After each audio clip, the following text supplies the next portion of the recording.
సింహాద్రి కుట్టితో పద బిడ్డ బస్తీకి పోదాం, వాళ్ళు ఎలాగైనా సరే నీ మీద ఆధారపడి ఉన్నారు. నువ్వు ఆ రోజు ఇచ్చిన నమ్మకానికి వాళ్ళు ఎంతో సంతోషపడ్డారు. నువ్వు ఆ రోజు అన్నావంట కదా, నేను ఎక్కడికైనా పోతాను, ఏమైనా చేస్తాను, బస్తీ గొడవలో నీకు అందరికీ నేనున్నాను, సుప్రీంకోర్టుకైనా నేను పోతాను అన్నావంట కదా. ఆ మాటకి వాళ్ళు చాలా సంతోషించారు అని అంటూ ఉంటాడు. ఇక ఏం మాట్లాడకుండా అలానే మనసులో బాధపడుతూ ఉంటుంది. ఇప్పుడు నేను వాళ్ళకి న్యాయం చేసేలాగా లేదు అనిపిస్తుంది నాయన అని మనసులో అనుకుంటూ ఉంటుంది. ఏంటయ్యా ఇప్పుడు బిడ్డకి అవన్నీ గొడవలు పెట్టకు, ఎందుకంటే ఇప్పుడు పెళ్లి కూతురు అవుతుంది, అవన్నీ గొడవల మధ్యలో బిడ్డని లాగకు అని అంటూ ఉంటుంది. ఏంటి నువ్వు అలా అంటున్నావు, అయినా బస్తీ గొడవలు బిడ్డే కదా నేను అన్నీ చేస్తానని చెప్పింది, అందుకే నేను అంటున్నాను.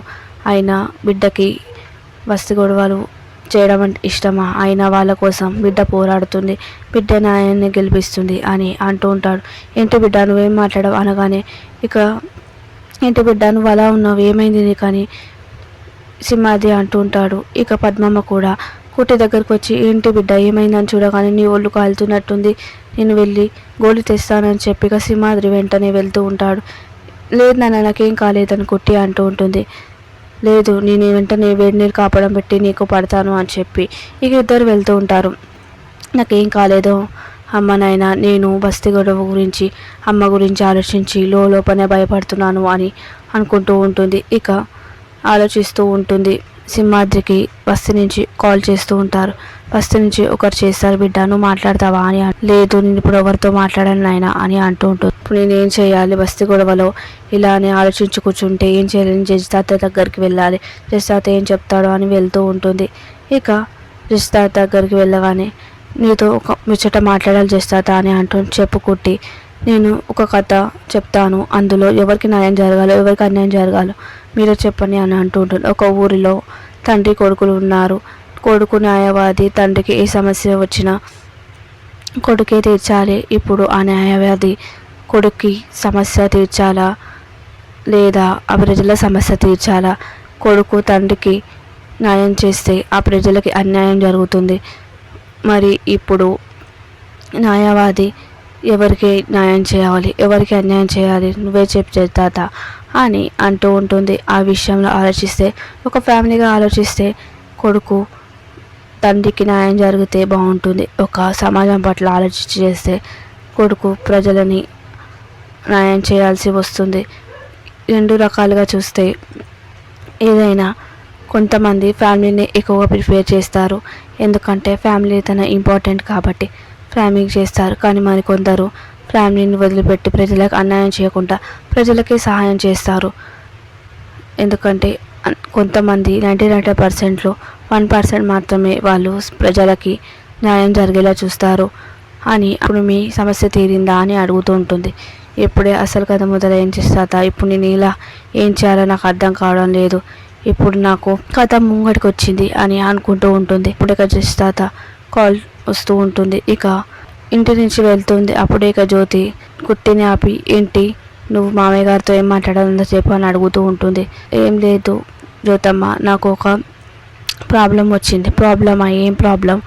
అది ప్రాబ్లం అంటే ప్రాబ్లం కాదు జ్యోతమ్మ, నాకు ఒక డౌట్ వచ్చింది, అందుకే జస్ట్ అతను అడిగాను అని అంటూ ఉంటుంది. ఏ ప్రాబ్లం వచ్చినా నువ్వు నన్నే అడుగుతావు కదా కుట్టి అని అంటూ ఉంటుంది. అది నువ్వు డిస్టర్బ్గా ఉన్నావు కదా నేను మాట్లాడితే, అందుకే జస్ట్ అతను అడిగాను, ఆ ప్రాబ్లం సాల్వ్ అయిందా అంటూ ఉంటుంది. సాల్వ్ అయినట్టే అని కుట్టి అంటూ ఉంటుంది. సరే భోజనం చెయ్యి అని అంటూ ఉంటుంది. లేదు జ్యోతమ్మ, నేను అమ్మ వెయిట్ చేస్తుంది, నేను అక్కడికి వెళ్తానని చెప్పి అంటూ ఉంటుంది. సరే అయితే వెళ్ళు అంటూ ఉంటుంది. ఇక ముగ్గురు, ఇందుమతి, జీవన, వంశీ ముగ్గురు చూస్తూ ఉంటారు. మంచిగైంది, కుట్టి ఇంట్లో నుంచి వచ్చింది కానీ జ్యోతికి నిజం చెప్పలేదు అని అనుకుంటూ ఉంటారు. జ్యోతి దగ్గరికి వెళ్ళగానే విశాల్ కూడా కొట్టుకి కాల్ చేస్తూ ఉంటాడు. ఇప్పుడు బిడ్డ లేదు కదా, ఇప్పుడు ఎలా బిడ్డ వచ్చినాక కాల్ చేయని విశాల్కి చెప్తూ ఉంటాడు. ఇక సరే అని చెప్పి ఇక విశాల్ కాల్ కట్ చేస్తుంటాడు. ఇప్పుడే విశాల్ బాబు నీకు చేశాడు, ముందు వచ్చి ఉంటే మాట్లాడేదాన్ని అని అంటాడు. సరే అని అంటుంటాడు. ఇక వెంటనే కూర్చొని ఆలోచిస్తూ ఉంటుంది. విశాల్ చేశాడా అని అనుకుంటుంది. అప్పుడే ఇక సీన్ కాల్ చేస్తూ ఉంటాడు. ఏంటి సీను, ఏమైంది? నువ్వు ఎక్కడ పోయినావు అమ్మాడి? నీ గురించి ఆలోచిస్తున్నాను.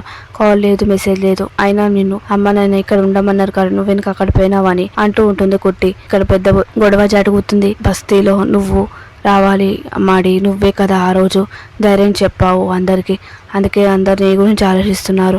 ఆ రోజు మేము డబ్బులు తీసుకుని వెళ్దాం అనుకున్నా, కానీ నువ్వు చెప్పిన ధైర్యం చూసి అందరూ నీ గురించి ఆలోచిస్తున్నారు అని అంటూ నేను మళ్ళీ చేస్తానని చెప్పి కుట్టి అంటుంటుంది. ఏంటి అమ్మాడి, ఏమైందని? నేను మళ్ళీ చేస్తానని చెప్పి కాల్కి వేస్తుంది. ఇప్పుడు నేను ఏం చేయాలో అర్థం కావడం లేదు, నాకేం సమాజం అయితే లేదు. ఇప్పుడు నేను అమ్మ గురించి న్యాయం చేయాలా లేదా ప్రజల గురించి న్యాయం చేయాలా అని ఆలోచిస్తూ ఉంటుంది. ఇక ఇందుమతి జీవన ఈ కుట్టి ఏం ఏం మాట్లాడుతుందో అర్థం కావడం లేదు. కుట్టి ఒప్పుకుంటుందో లేదో, ఎలాంటి నిర్ణయం తీసుకుంటుందో అర్థం కావడం లేదు. ఆ పర్సనల్ అసిస్టెంట్ గురించి తనతో చెప్పించినా కూడా తనకి నమ్మకం రానట్టుంది అని అనుకుంటూ ఉంటారు. ఇక యామిని కూడా ఇదంతా వింటూ ఉంటుంది. నువ్వు ఓకే పర్సనల్ అసిస్టెంట్ అన్నకు పిఎం అని అంటుంటుంది. సరే అయితే పిఎంని మనతో టచ్లో ఒప్పించాలి, మళ్ళీ ఏదో తనతో మాట్లాడిపించాలి అని అనుకుంటుంటే, ఇదేంటి పిఎంతో మాట్లాడుతున్నారా? పుట్టికి పిఎంతో మళ్ళీ మీటింగ్ పెట్టించాలి అనగానే, పుట్టికి పిఎంతో మీటింగా అని ఆమెని మనసులో అనుకుంటూ ఉంటుంది. అందుకేనా వీళ్ళు ఇదంతా మాట్లాడుకుంటున్నారు, మొన్న నుంచి నాకు తెలియకుండా ఇదంతా నడిపిస్తున్నారు అని ఆమెని అనుకుంటూ ఉంటుంది.